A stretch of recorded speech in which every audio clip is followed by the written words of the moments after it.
Haleluya, selamat malam Bapak-Bapak kaum pria yang dikasihi Tuhan. Kita bertemu kembali dalam ibadah kaum pria. Kita akan merenungkan kebenaran firman. Sebelumnya mari sama-sama kita berdoa. Bapa di dalam surga, terima kasih karena kebaikan-Mu Tuhan. Karena penyertaan-Mu kami boleh ada sampai dengan hari ini. Sekalipun sepertinya kondisi sulit bagi kami, tapi kami merasakan bagaimana Tuhan menolong setiap kami. Oleh sebab itu Tuhan, malam hari ini kami mau bersyukur, kami mau belajar kebenaran firman Tuhan. Biarlah Tuhan senantiasa menolong kehidupan kami, khususnya kami sebagai kaum pria. Mari Tuhan, nyatakan kuasa-Mu, nyatakan pembelaan-Mu Bapa. Terima kasih Tuhan, kami akan mendengar kebenaran firman-Mu di dalam nama Tuhan Yesus Kristus. Haleluya. Amin. Bapak-bapak sekalian, kita bertemu dalam ibadah online. Buat saya ini kali pertama saya merekam diri untuk menyampaikan kebenaran firman Tuhan. Bapak-bapak sekalian, di tengah-tengah kesulitan, di tengah-tengah suasana yang sedang kita hadapi saat ini, saya ingin mengajak kita semua untuk merenungkan kebenaran firman Tuhan yang saya ambil dari Mazmur 23 ayat 1 sampai dengan yang ketiga. Saya bacakan buat kita semua. Mazmur 23. Mazmur Daud, Tuhan adalah gembalaku, takkan kekurangan aku. Ia membaringkan aku di padang yang berumput hijau. Ia membimbing aku ke air yang tenang. Ia menyegarkan jiwaku. Ia menuntun aku di jalan yang benar oleh karena namanya. Dalam terjemahan lain, Tuhan adalah gembalaku, aku takkan kekurangan. Atau dalam bahasa Inggris dikatakan I shall not want. Bapak, ayat ini saya dapat katakan merupakan ayat favorit bagi jemaat Tuhan. Kita sering mendengar dan kita sering mungkin mendapatkan ayat ini dalam suasana atau untuk situasi tertentu. Contohnya misalnya kita sedang merayakan hari jadi, hari ulang tahun. Bisa jadi ayat ini diberikan kepada kita yang menunjukkan berharap bahwa ayat ini jika kita imani maka sepanjang tahun yang akan datang, usia yang ditambahkan kepada kita akan mendapatkan ketenangan, mendapatkan kelegaan. Seperti yang tertulis di dalam Mazmur 23 ini. Atau mungkin pada saat pergantian tahun di gereja, kita biasa mendapatkan ayat-ayat. Bisa jadi kita dapat ayat seperti ini. Dan ketika kita mendapatkan ayat ini, sepertinya ada suatu semangat, ada suatu kekuatan, dan ada suatu pengharapan bahwa di tahun ke depan yang akan kita jalani, yang akan kita lalui, kita mendapat perlakuan seperti apa yang tertulis di dalam Mazmur 23 ini. Tuhan adalah gembalaku. Mengapa dikatakan sebagai gembala? Bukan Tuhan adalah misalnya favoritku, Tuhan adalah junjunganku dan sebagainya, tapi ayat ini memakai kata gembala. Untuk lebih mudah memahami ayat ini, mungkin kita perlu melihat ayat ini ditulis dan disampaikan oleh Daud. Sekalipun Daud adalah seorang raja, namun kita juga tahu bahwa Daud adalah juga seorang gembala. Ayat ini ditulis sekitar 3000 tahun yang lalu, atau bisa dikatakan sekitar 1000 tahun sebelum Masehi. Daud ketika itu adalah seorang raja di Israel, raja yang besar, dan juga sebagai penulis dari mazmur-mazmur yang ada di dalam Alkitab ini. Daud menceritakan bagaimana dia sebagai seorang gembala mengembalakan domba-dombanya. Dia menceritakan bahwa seorang gembala itu yang dia lakukan, dia akan membaringkan dombanya di padang rumput. Supaya apa? Supaya domba-dombanya bisa mendapatkan makanan yang cukup. Lalu dia membawa ke air yang tenang. Supaya apa? Supaya domba-dombanya tidak kehausan. Jadi Bapak-bapak sekalian, Daud berbicara mengenai seorang gembala itu tidak salah. Karena memang dia mengalaminya, karena dia memang bisa dibilang hidupnya adalah sebagai seorang gembala. Kalau misalnya Daud sebagai seorang guru, mungkin dia akan menceritakan bagaimana cara mendidik seorang murid. Mungkin dia akan menulis, saya membuatkan catatan supaya murid berhasil. Saya mempersiapkan alat peraga supaya murid-murid mengerti. Itu kalau Daud sebagai seorang guru. Atau misalnya Daud berpengalaman sebagai, hari ini istri saya banyak membuat resep makanan istimewa. Kami makan dari masakan istri saya, housemade, tidak beli di restoran, beli masak sendiri. Saya katakan dia perfecto.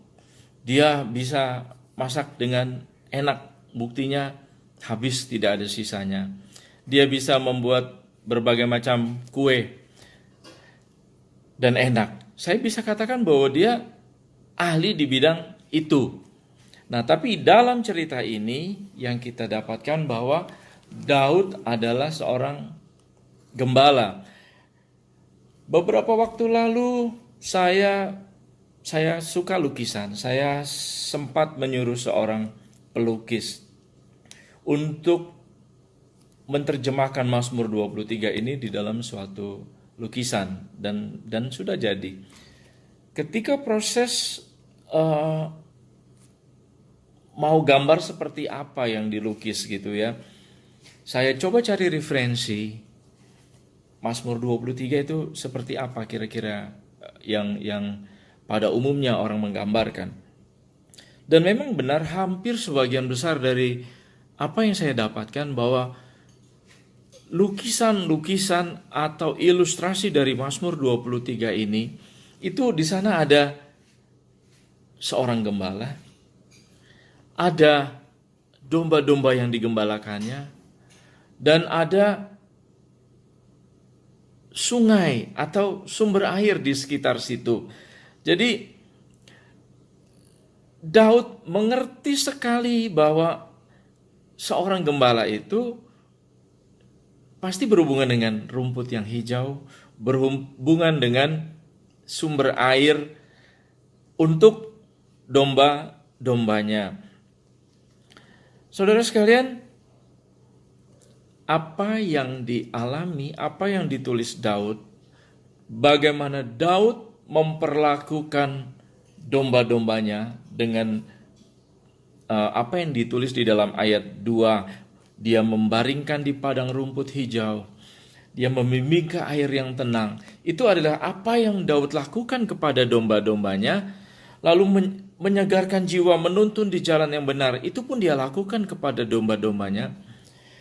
Dia refleksikan itu terhadap pengalaman hidupnya Daud di masa itu. Kita tahu bersama bagaimana kisah Daud naik turun seperti roller coaster. Tapi bagaimana Tuhan mengistimewakan, memberlakukan suatu hal yang luar biasa bagi Daud. Sehingga dia merefleksikan bahwa Tuhan itu adalah gembalanya dia. Sama seperti dia mengatakan bahwa saya adalah gembalanya domba-domba ini. Jadi suatu refleksi apa yang dia lakukan kepada domba-dombanya itu pun adalah apa yang dia alami, bagaimana Tuhan memperlakukan dia juga. Sehingga lahirlah ayat ini, menunjukkan suatu korelasi, menunjukkan suatu hubungan gembala kepada domba dan Tuhan kepada dia.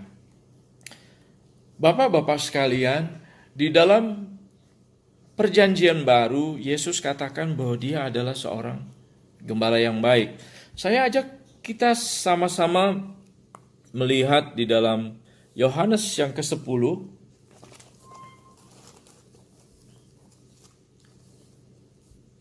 Yohanes ke-10,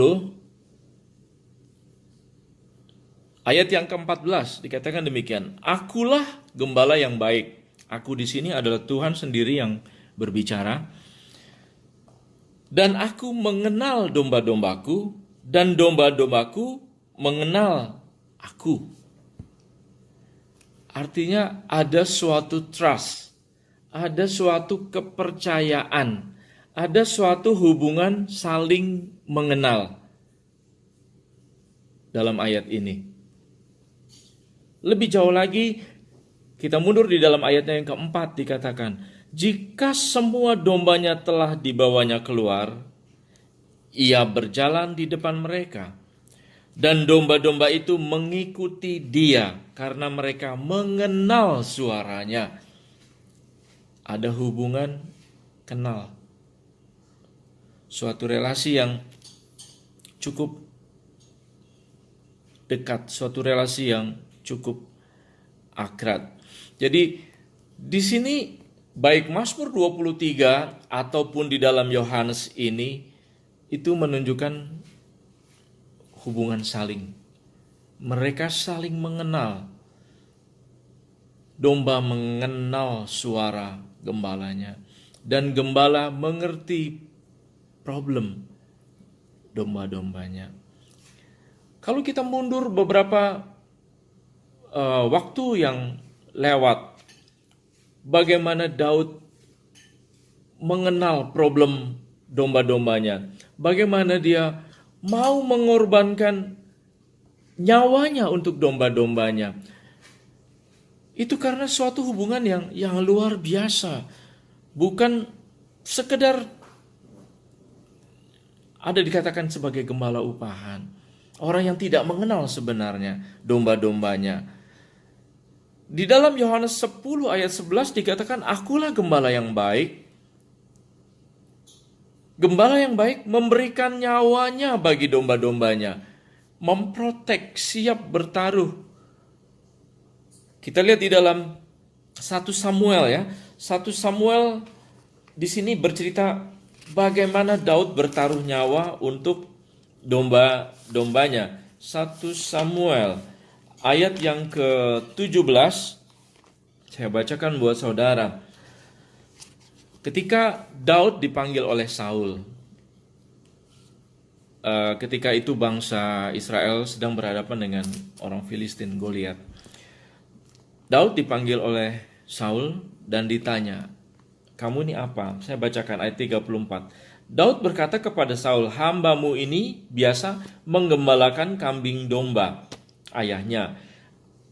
Perhatikan di sini, apabila datang singa atau beruang yang menerkam seekor domba dari kawanannya, ayat ke-35, maka aku mengejarnya, menghajarnya, dan melepaskan domba itu dari mulutnya. Kemudian apabila ia berdiri menyerang aku, maka aku menangkap janggutnya, lalu aku menghajarnya dan membunuhnya. Ini berbicara mengenai singa, berbicara mengenai beruang, keduanya binatang buas.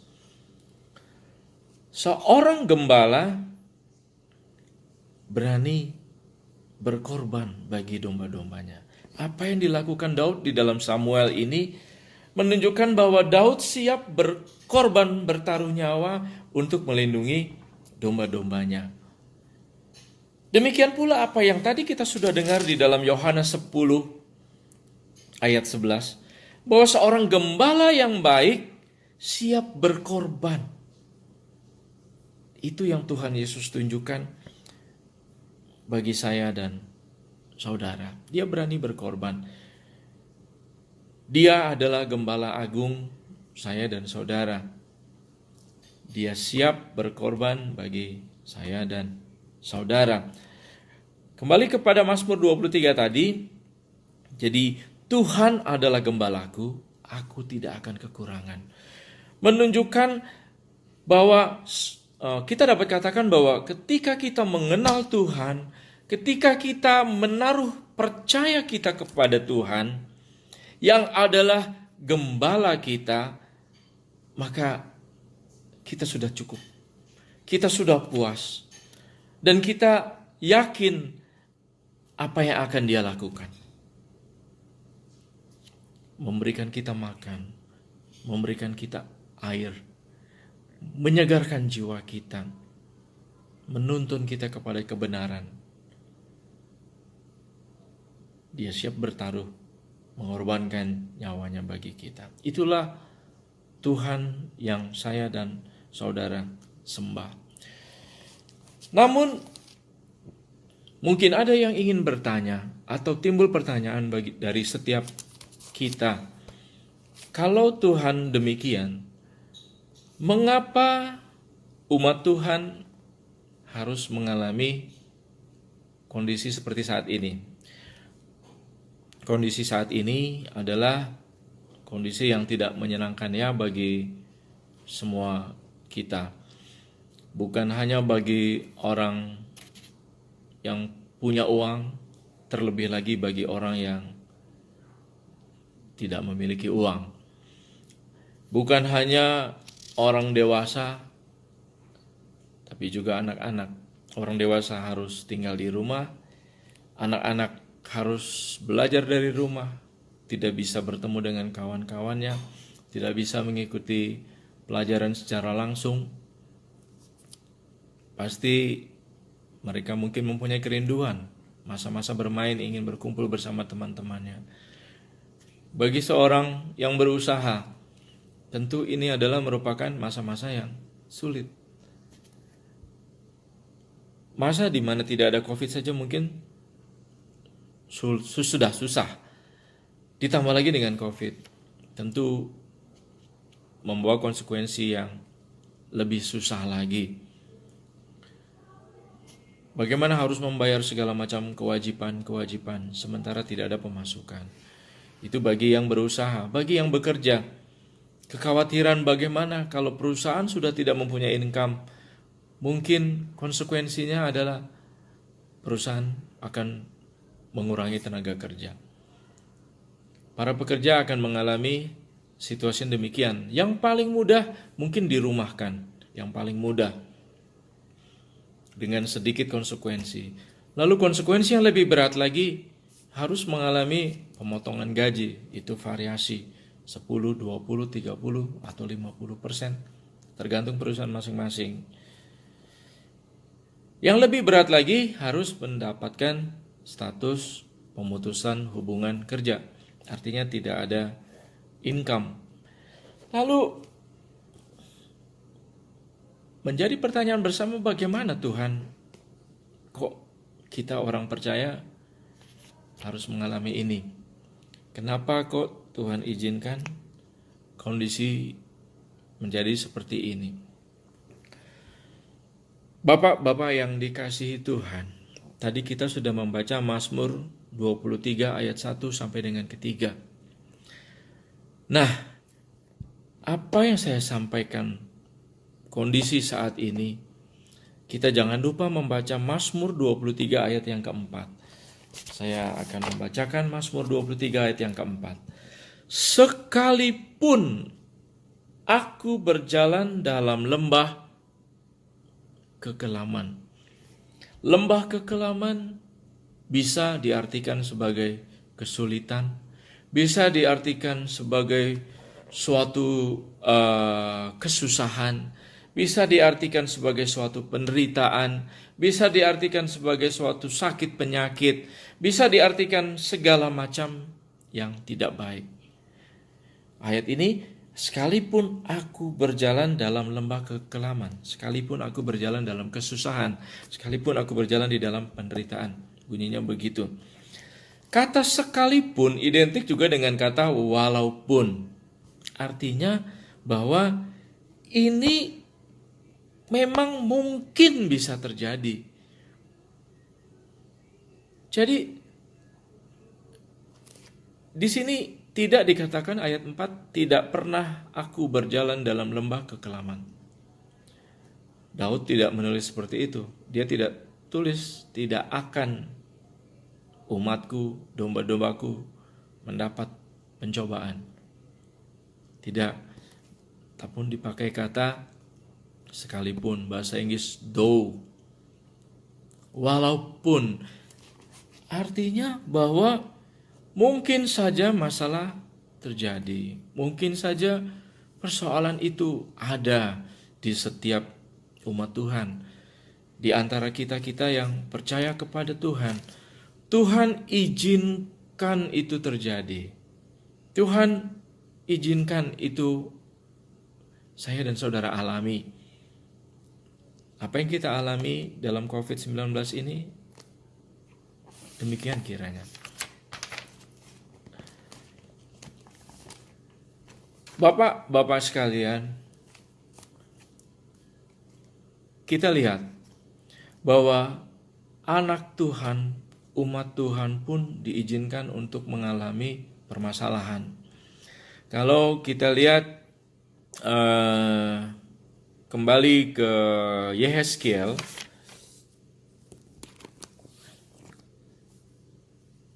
di dalam Yehezkiel pasal yang ke 34, Yehezkiel sesudah Yeremia, sesudah ratapan. Yehezkiel 34.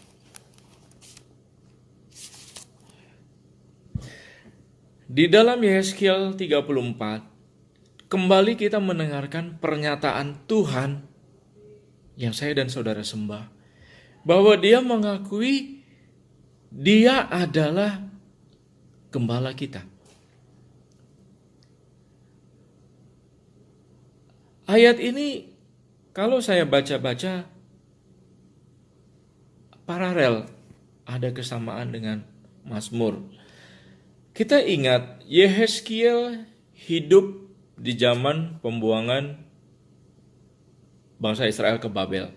Kita ingat nabi-nabi Daniel dan Yehezkiel. Ini adalah orang-orang pilihan Tuhan yang mengalami pembuangan di Babel.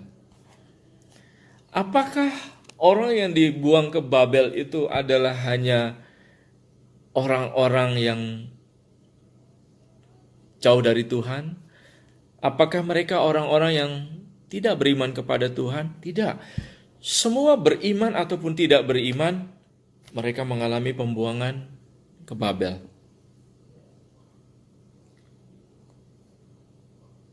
Tidak terkecuali. Artinya umat Tuhan diizinkan juga untuk mengalami hal ini. Dibuang ke Babel, mengalami penderitaan, mengalami kesusahan, dan sebagainya. Namun, kalau kita lihat di dalam Yehezkiel 34 ayat yang ke-11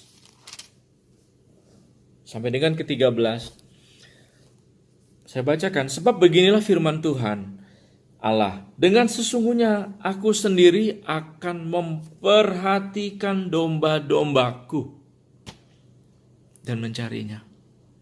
Bapak-bapak sekalian, Tuhan yang gembala kita itu, dia mengatakan dengan sesungguhnya aku akan memperhatikan domba-dombaku dan mencarinya.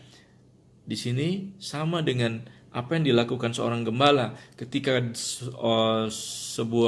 seekor domba tersesat. Dia akan mencarinya sampai ketemu di mana. Dia bisa perhatikan mana yang tersesat, mana yang hilang. Dia cari sampai ketemu. Itu yang akan Tuhan kita lakukan. Ke-12, seperti seorang gembala mencari dombanya, pada waktu domba itu tercerai dari kawanan dombanya, begitulah aku akan mencari dombaku dan aku akan menyelamatkan mereka dari segala tempat kemana mereka diserahkan pada hari berkabut dan hari kegelapan.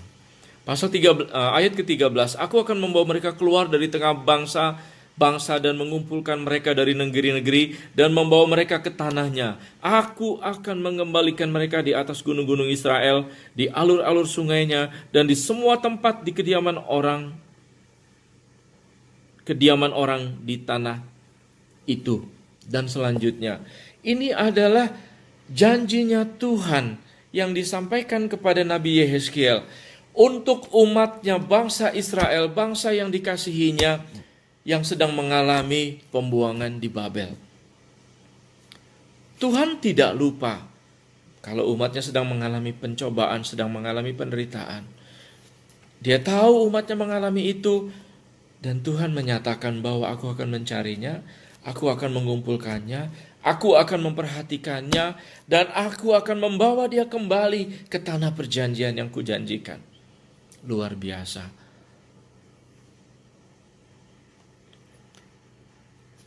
Jadi, saudara sekalian, pencobaan bisa terjadi.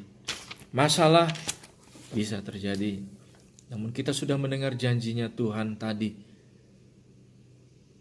Dia memperhatikan kita. Dia siap menolong saya dan saudara. Haleluya.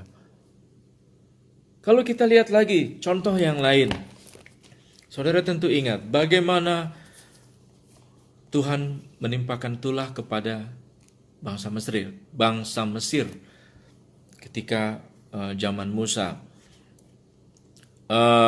Sedikit, tidak banyak saya akan membahas di dalam Keluaran 7.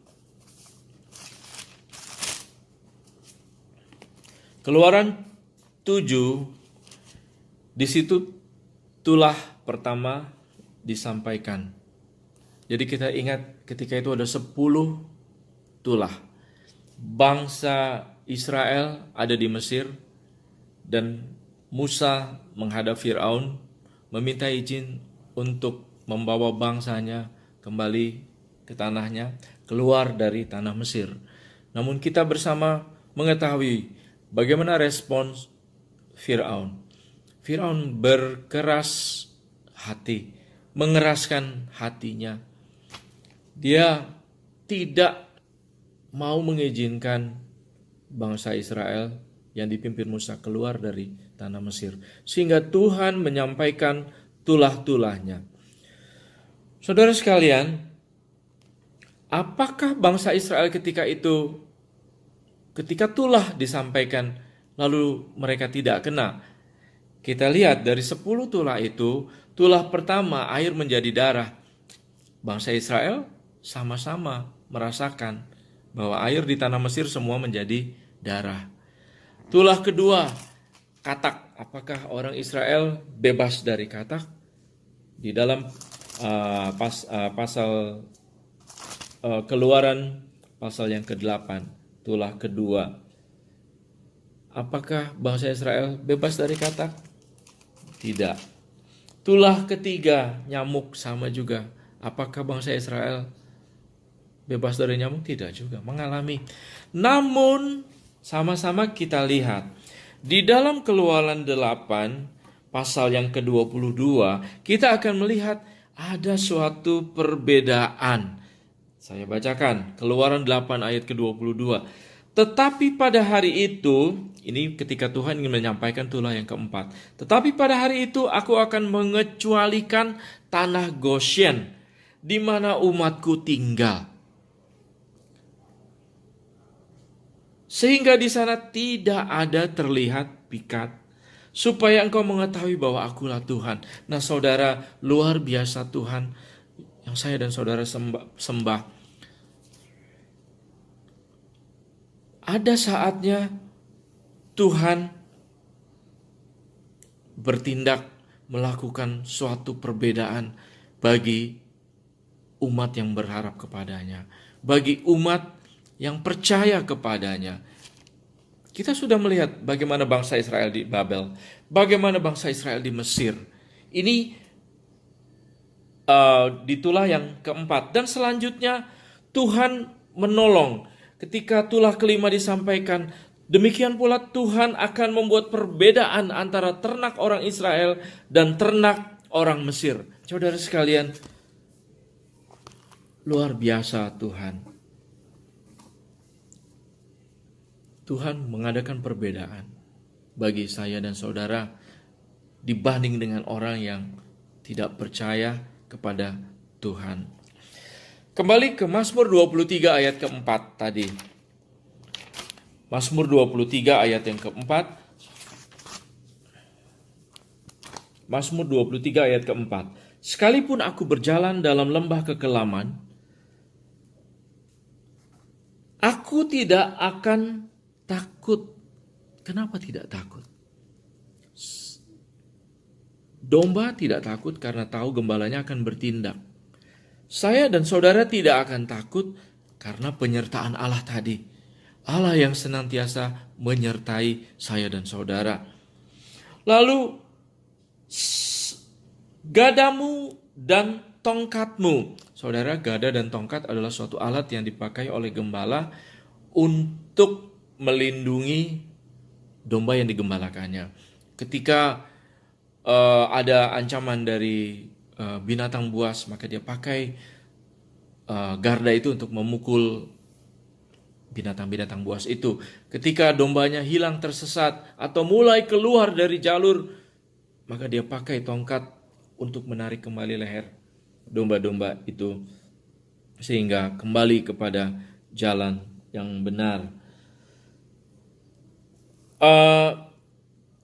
Dikatakan di ayat keempat bahwa itulah yang menghibur aku. Dalam bahasa Inggris, make us comfort. Artinya apa? Bukan sekedar penghiburan, tetapi kita akan merasakan suatu ketenangan. Kita akan merasakan suatu rasa nyaman, aman, enak. Itulah comfort. Itulah yang akan gembala saya dan saudara lakukan. Gembala agung kita, Tuhan Yesus yang kita sembah, itu yang akan dia lakukan bagi saya dan saudara. Persoalan, permasalahan boleh terjadi, tetapi kembali kita ingat di akhir renungan yang saya sampaikan malam hari ini. Tetapi kembali mari kita ingat anak-anak Tuhan yang percaya, yang berharap kepada Tuhan. Kita adalah domba-dombanya. Bahwa gembala agung kita itu, dia akan mengadakan pembedaan bagi saya dan saudara. Dia akan menolong kita, dia akan menyertai kita. Haleluya Bapak-bapak. Kiranya renungan firman Tuhan malam ini boleh memberkati kita semua. Haleluya. Amin. Bapak-bapak sekalian, kita sudah mendengarkan kebenaran firman Tuhan. Mari kita akan berdoa. Haleluya. Terima kasih Tuhan Yesus untuk kebaikan Tuhan. Tuhan yang sudah menjadi gembala kami. Biarlah Tuhan firman-Mu itu boleh nyata, boleh kami rasakan dalam kehidupan kami. Sekalipun kami menghadapi permasalahan pencobaan, namun kami yakin dan percaya bahwa ada penyertaan Tuhan di dalamnya. Terima kasih Tuhan, kami berdoa bagi setiap bapak-bapak yang ada. Kiranya Tuhan, Engkau melihat kami, menilik kami, apa yang menjadi pergumulan setiap kami, apa yang menjadi permasalahan kami. Kalau mungkin ada yang sedang di dalam kesulitan, kiranya Tuhan Engkau tolong berikan jalan keluar. Kalau mungkin ada yang sedang di dalam sakit penyakit, mari Tuhan Engkau jamah, Engkau sembuhkan. Mari Bapa, Engkau pakai kami semua kaum pria yang ada menjadi alatnya Tuhan untuk kemuliaan nama Tuhan. Mari Tuhan, sekalipun kami mengalami hal-hal yang tidak baik, tidak mengenakan bagi kami, tapi kami yakin dan percaya penyertaan Tuhan itu ya dan amin. Terima kasih Bapa, terima kasih Tuhan. Di dalam nama Yesus Kami sudah berdoa. Haleluya. Amin.